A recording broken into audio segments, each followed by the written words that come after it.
So I made a video talking about DMC5 and how it conveys information to the player through visuals. I'm not going to glaze my own dumbass YouTube video, but it's safe to say the majority of people loved it. And then some people had a response I never could have predicted. Honestly, this shit is why I love making YouTube videos. DMC5's visual design isn't good. The characters look like ass. DMC5 dumbed down the character designs. DMC5 doesn't look as good as the old games. DMC5 doesn't look as stylish as the old games. DMC5 looks more generic than the old games. The list goes on and on and on and on. This is a perspective that I had genuinely zero idea even existed. This was just plopped on my lap out of nowhere. And you know what? To some degree, all these people might be right. In today's video, we're going to explore one question. Does DMC5 have the worst art direction in the series? And I think the best place to start is the character designs. By far, the biggest thing I've seen people complain about is how certain characters look. And a lot of this stems from the outfits. Dante and Nero, two of the poster children of the DMC series, wear very conventional clothing. If it wasn't for the white hair and robot arms and swords and demonic cats, Dante and Nero would look like regular ass guys. But I think it goes deeper than that. DMC is all about being stylish and unique. The gameplay of DMC was so different, you couldn't call it a beat 'em up. It basically created its own genre called the character action game. So what kind of outfit do you think best conveys stylish and unique? Well, it's probably not a jacket, a shirt, and some jeans. If we compare DMC5 Dante to DMC4, it's night and day. Just look at how much more exotic the DMC4 iteration is. In the previous game, Dante just covered himself in excessive belts, zippers, buttons, cowboy boots. I mean, he wears chaps, for God's sake. Like, come on. Notice that pretty much 90% of what he's wearing is either red or black. It's only one of the two. This is the fit of a legitimate diva. This outfit screams excess and OCD. Most people would rather die than dress like this, which is what makes it so tight. If we go further back to DMC3, we see the same thing. Holsters, belts, zippers, leather boots. It carries the same energy, but this time it's infused with a punk aesthetic, which makes a lot of sense because he's 19 in this game. Even tracing it all the way back to DMC1. What do you see? Even though Dante's personality changes from game to game, even when they change directors, there's still elements of Dante in each and every iteration. So let's analyze his DMC5 outfit the same exact way. Well, Dante has boots, but they're not cowboy boots. He has a belt, but he doesn't even bother tucking his shirt in. He has red and black, but the red is wine red. It's not obnoxious red. His outfit has different shades of black. Actually, the shirt looks more blue in the game itself. Blue is a color that's usually associated with his twin brother Virgil, not Dante. As a matter of fact, Dante's fit is the polar opposite of what you expect from him. It's very unkempt and subtle. Two words that defy everything we know about Dante up to this point. Hold your horses. I know exactly what everyone is going to comment. At this stage of his life, Dante isn't doing so great. Actually, he's squatting in his office probably waiting to get evicted.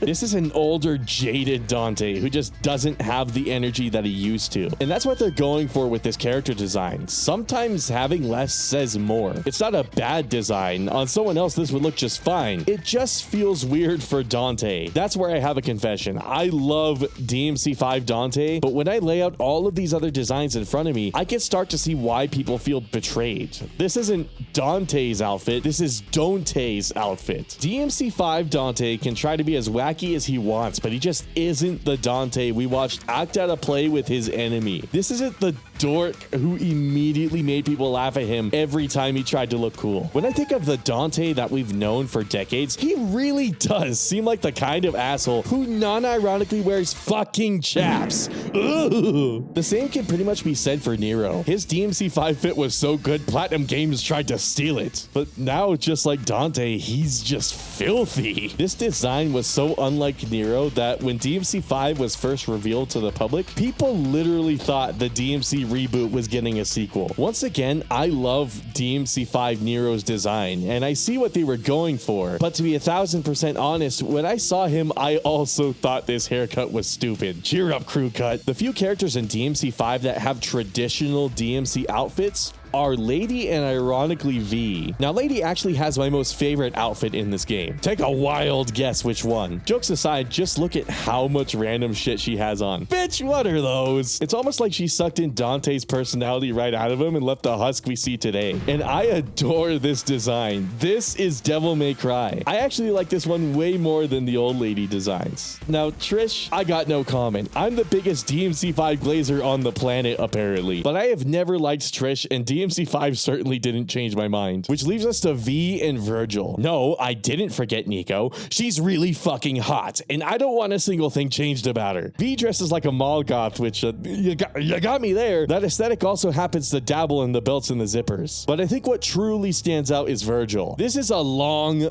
dormant Virgil. He looks wildly different than he did in the other games. But surprisingly, he managed to retain all of his personality. Yeah, he's got holes and tears in his coat, but he's still dressed formal. He didn't let himself go like Dante. These are battle scars from fighting himself, literally. His human and demon side were at war, haunting each other until they both realized one couldn't exist without the other. This is a Virgil who's grown very comfortable with this primordial power. And I am so sorry for all of the DMC Discord servers because I just gave all the new DMC fans another copy pasta to spam. My point is, this is probably how they could have handled Dante and Nero. I personally really like the DMC5 designs. I'm not against these changes, and I think DMC5 actually has a really good art style going for it. But looking at it from this new perspective, I did notice some of the classic DMC elements thrown aside in favor of these less exotic ones. If Dante had a battle-tested or modified version of his DMC4 appearance, it might have still achieved what the devs were looking for without coming off as a betrayal. Betrayal!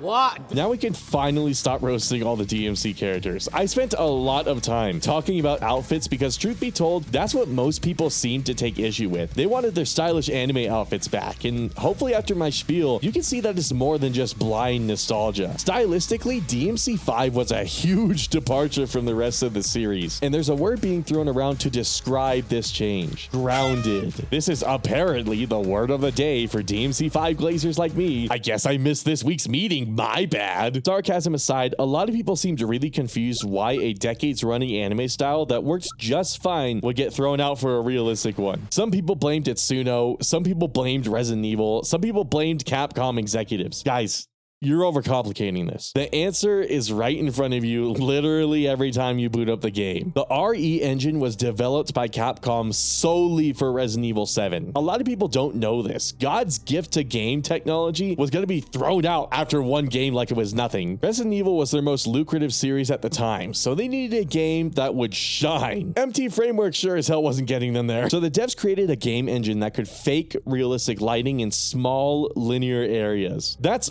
all this engine was designed to do. Capcom accidentally created a really cheap way to make more games. They didn't have to license anyone, they already knew how to use it, and the engine was already complete. The decision to make DMC5 in a realistic style was made for them the picosecond they decided to use the RE engine. They're literally just playing to the engine's strengths. And honestly, they made the right call. Just peer your eyes over into Monster Hunter Land and look how ruthlessly everyone's been tearing Rise's visuals apart. Dude, they're still roasting this game 3 years later, dog. Like, I love Monster Hunter Rise's visuals. I think they're just fine. But be honest with me for a second. Does this really look that much better than DMC4? So no, they didn't just drop it despite their existing install base. I am honestly amazed that that's the conclusion that some of you guys came to. They chose this style because, I mean, they had to. That's just game development. You're not going to be able to make your game exactly how you imagined it, so you have to compromise in the right places. And I think for the most part, DMC5 made the best compromises possible. That just wraps up my feelings on that. Let's talk about one more thing and then we're done. I had people tell me that they really would have liked to see the prototype HUD be used in this game and that they weren't a fan of the glass aesthetic. I can understand where these people were coming from because DMC never really had good HUD. Let's look at DMC3. What the actual fuck is this, dog? HP Lovecraft designed this shit, man. So it is underwhelming overwhelming to see us get so close to something that actually looks cool and then end up on this. But some people questioned why I thought this HUD design would have been too distracting. Look, man, I can't find a nice way to say this. Are y'all blind? It's flashing with neon colors on the corner of your screen. Yes, it would be distracting. Every time I glance down at stream chat, I am guaranteed to get hit by something. Hey, hold on, let me lock in. Oh. It happens so often that stream chat has to remind me not to check stream chat by sending a message in stream chat, which makes me look at stream chat and this is why this looks boring. The video game is here, not here. Okay, I'm just fucking with you guys, but there is some truthfulness to HUD that looks too good. You want the player to be focused on the game as much as possible. All of that said, I really appreciate every comment I get. I may make fun of a few comments because frankly, it's not my fault that you're brain dead. Okay, I should stop. Let's put it this way. It's been so long since I made any proper YouTube videos that I literally forgot weird comments exist. Most of them are great. Keep doing what you're doing. Some of them are obvious rage bait. I just ignore them, but there were a few that I feel the need to address. Some people got the impression that I didn't like the previous DMC games. And I think this came from the fact that I hardly mentioned the other DMC games and even kind of shat on DMC4. Truth be told, I wanted to make a very short video. 10 minutes was already way longer than I was expecting. That's how short I originally wanted it to be. And if we talked about the other DMC games, the video would be way longer without any substance added to it. I hate to say this, those games showed you nowhere near as much as DMC5 did. It doesn't mean they're bad games, and it doesn't mean they're poorly designed. Frankly, I never said that they were. But if I want to talk about how the DMC series has excellent visual design, I'm gonna focus on the game that has the best visual design, instead of wasting everyone's valuable time. If you really want to know what my thoughts are on the other DMC games, and you like really long-winded videos, well,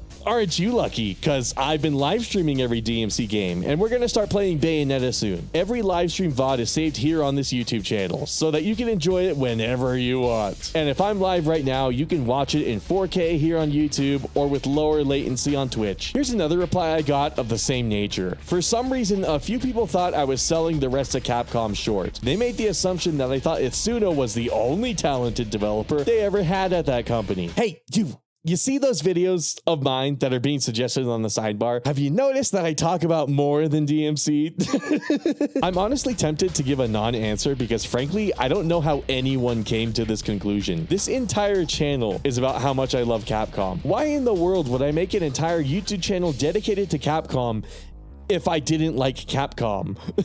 If you want to hear me glaze a Resident Evil video, click on a Resident Evil video, man. The best part is one comment even watched the part where I mentioned several other Capcom games with great design, and they still walked away with this impression. Look, it's really mean, but if you can't handle a 10-minute video, maybe stick to TikTok, my guy. I'm not one of those pussy goody two-shoes YouTubers who's nice and friendly to everyone. If you say something really fucking dumb in my comments, I will make fun of you. I'm Rain Noodles, man, the nastiest Capcom fiend on the planet, and everyone gets made fun of on Rain Noodles. That's why half of you are subscribed, which, by the way, guess who's getting shoutouts? Huge motherfucking ups too! Holy shit, there are so many of you guys. All right, Raw Zeta, Groundo, A Normal Gaming Channel, Yokaze DX, Deadly Ninja 112, White Biscuit, XXXOG, fucking Big Personality 69, XXX Rex, that's so fucking tight. The Guy Godfrey, awesome promo pick. Strides Deluxe, Benedictus Billy, Brilliant Ditia, I hope I pronounced that right. Pyrodox, SSJ, Majin Dante, that's cool. Juan Parades, U Sporks Fa, Aiden Gregg, Toby Gomez, IC, X77, Andrew Montranga, Account Onfu Bertsta, I can't read that, man. Gavin Lairman, Special Grade 05, Lem Lope, Crex Endo, it's like crescendo, but it's Crex Endo 07, Carrying Bananas, nice profile pic. Bobby Spray, Leon 8937, Kyle Ollie, 7 Heaven 4 Human, Giancarlo Esposito, Fifth Moon 9, Michi Kahuya, Neon, KR Shinobi, Ethan Phillips, and that's it. Probably like 50 more other people. I don't know. People are still subbing. People are still subbing. It's pretty cool. Thank you guys so much.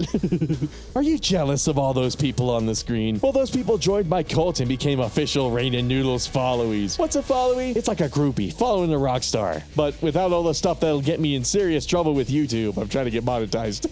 If you want to be a followie, why don't you help out Chun-Li and fucking destroy that subscribe button? Kick its ass. All that being said, feel free to check out the streams every Monday to Friday, 6 p.m. to 2 a.m. PST, right here on YouTube or Twitch, whichever you prefer. And if you really want, I have a Discord as well. I'm not much of a Discord guy, so I mean, do with it what you will. That's it for today, everyone. See ya, perverts.